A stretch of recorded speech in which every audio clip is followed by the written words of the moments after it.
You're about to hear something that could only happen in a troubled America where the President of the United States is clearly struggling with serious cognitive issues.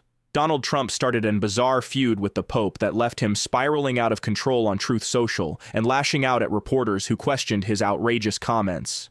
Right after that, Trump fired off another Truth Social post that was so wildly unhinged, it prompted Marjorie Taylor Greene to post a picture of him with Epstein and label him the Antichrist. All of this unfolded in roughly 2 hours or less. That short window was all it took for everything to play out. And it's happening because Donald Trump is in such advanced cognitive decline that he's publicly unraveling in a manner that's shocking even by his own standards. And that's saying something, considering how high, or maybe how low, that bar already is. We're going to break down every part of it in this video: the Epstein connection, Marjorie Taylor Greene's reaction, the clash with the Pope, and Donald Trump completely losing it. So stay with me. But it all begins with the post he made, followed by the moment a journalist pressed him on it, before we dive into the Epstein stuff and his full meltdown. Donald Trump wrote a lengthy Truth Social post attacking Pope Leo, writing, "Pope Leo is weak on crime and terrible for foreign policy."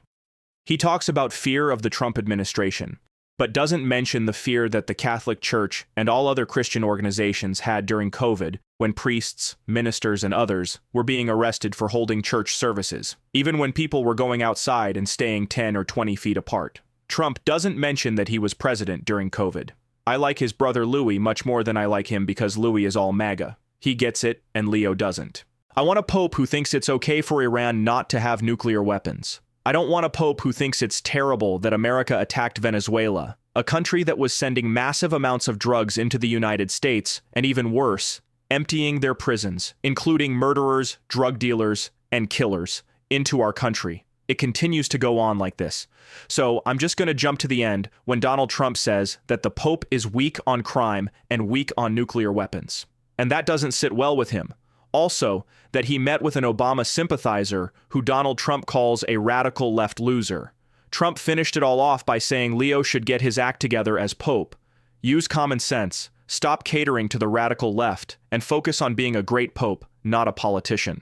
It's hurting him very badly, and more importantly, it's hurting the Catholic Church. Donald Trump was then pressed on this nonsensical meltdown, and it didn't go much better. And they're going to go back filled up with oil. Okay. Why did you attack Pope Leo on Truth Social? I don't think he's doing a very good job. He likes crime, I guess. He hit us. Think of it. He's worried about fear. What about the fear when the ministers and the priests and all of those great people that were arrested during COVID, and in many cases they're outside 10 feet apart, and they were arrested.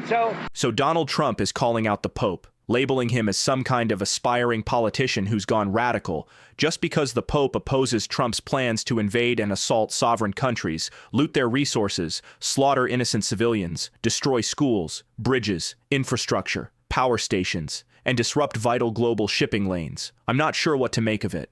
It almost sounds like Donald Trump is pushing for the Pope to quit urging people not to kill one another.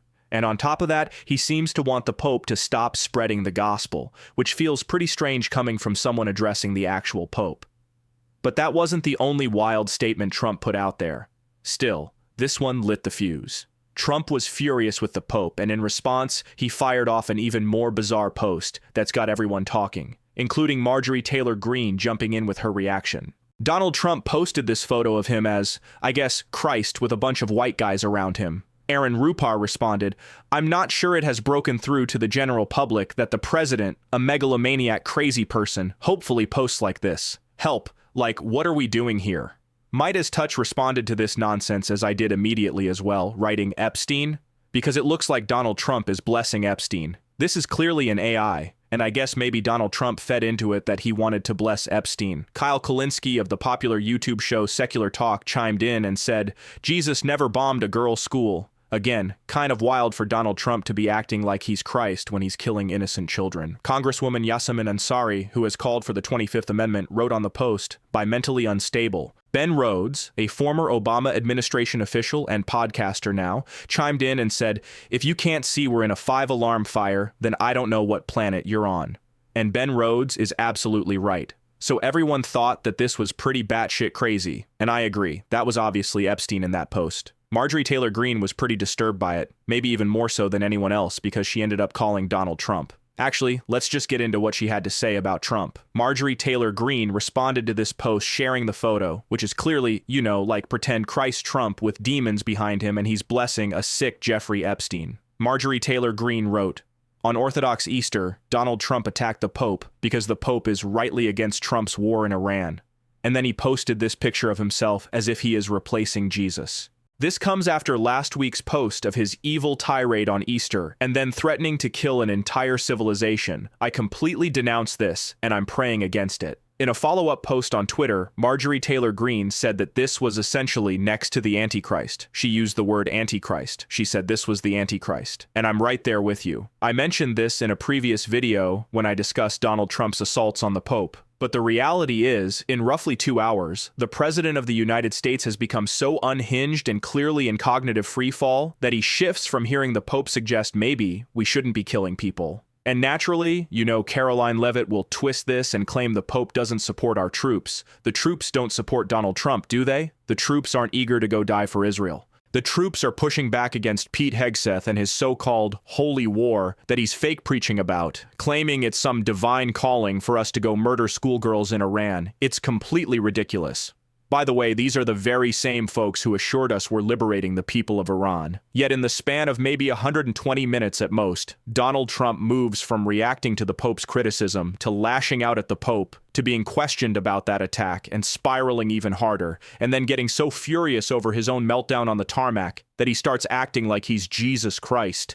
And then Marjorie Taylor Greene labels him the Antichrist. That's the situation we're in right now. And that was just a Sunday night. Just one Sunday night. More than anything else, aren't we all just exhausted by this? Aren't we worn out from this being our typical Sunday night? I'm not trying to feel sorry for myself, because in the big picture, I'm doing fine. Let's be real. Plenty of people have it far worse. But I was hanging out with my friends at a neighborhood bar near my home, and I had to say, well, I need to head back and talk about Donald Trump going after the Pope. What? And sure, it's a Sunday night, so that's whatever. But then I rejoined my friends only to tell them, oh, I have to go home again because Donald Trump is now pretending he's the second coming. It's absurd. I'm going to take a quick sip of water because I'm still under the weather, because I'm sick of all this. But honestly, that's my only reaction. What on earth are we doing? How did we end up here? How is this the country we're living in? And the mainstream media isn't losing their minds over it. I caught a Washington Post headline claiming Donald Trump was behaving a lot like Joe Biden in how he was talking about his war. What does that even mean? Much like Joe Biden. Then hold him to the exact same standard of scrutiny you applied to Joe Biden, mainstream media. It's madness. Pure madness. And you know what? I don't like giving her any credit, but she nailed this one perfectly. Marjorie Taylor Greene, and how she called out all the phony Christians in the Republican Party. Mike Johnson will probably claim tomorrow that he never even saw it. But Marjorie was spot on with what she said about the fake Christians, particularly when it comes to this post. With Congress out of town on recess once again right now, we really didn't hear the Republican leadership respond to President Trump's threat to eliminate an entire civilization. We did, however, see many Democrats join you in calling for President Trump's removal from office. What do you make of the fact that you seem to be more on the side of Democrats on this specific issue rather than your own party? What do you think? Just to be clear, Wolf, I'm not a Democrat, so I want to make that clearly known. None of my positions have changed. But I think I'm one of the few honest Republicans willing to talk about it. Everyone else is just afraid to speak out against the president because they're terrified of having an ugly Truth Social post dropped on them or a primary challenge like what's happening to Thomas Massie, supported by dark money from billionaires that don't even live in Thomas Massie's Kentucky, the 4th District of Kentucky. That's what other Republicans are terrified. So they won't speak up. They're cowards. And I really have to call out the speaker, Mike Johnson, who calls himself a Christian. I don't know how he can stand by those words. That's what was so offensive to me. Any Christian serving in Congress or serving in the Senate and serving in the administration really needs to take pause and ask themselves, as a Christian, do you really support the president calling for the annihilation, calling to wipe out an entire civilization of people? And I don't think you should, because that's not what Jesus said, and that's not what Christianity is all about. And Donald Trump going after the Pope while acting like he's Jesus and positioning himself as some kind of Pope is straight up blasphemy. Anyone who takes their faith seriously would be speaking out against this. And I'm not saying they should condemn it just for the sake of performing outrage, because we've all seen that endless cycle where everyone's expected to denounce this and denounce that. And honestly, sometimes I don't even care. I don't expect every Republican in Congress to come out and denounce it tomorrow, and even if they did, it wouldn't change how they behave. But at the very least, this should serve as a serious wake-up call, shouldn't it? Shouldn't this be a red flag to these folks that he's completely unhinged, that he's lost his grip on reality even more than before? And that was Epstein in the photo. Let's just be honest about it. It looked exactly like Epstein. So whatever AI prompt Donald Trump used, or whatever image he came across, the photo. There are so many pictures of Donald Trump floating around the internet with Jeffrey Epstein that when large language models generate images of Donald Trump standing next to some random guy, it ends up being Epstein. Think about that for a second. If you gathered up all the photos of Donald Trump with random people, you'd end up with a disproportionate number of shots featuring Epstein. It's not even amusing. It's not the kind of thing that's funny in a photo way. Especially, and I really don't like circling back to her again, but what Marjorie Taylor Greene recently said about Donald Trump, and the last time they spoke, which happened to be about Epstein. My perception of MAGA, my perception of what we were trying to do was President Trump was going to be the one that would drain the deep state, destroy the deep state, drain the swamp, go for transparency. He would be the one to release the Epstein files.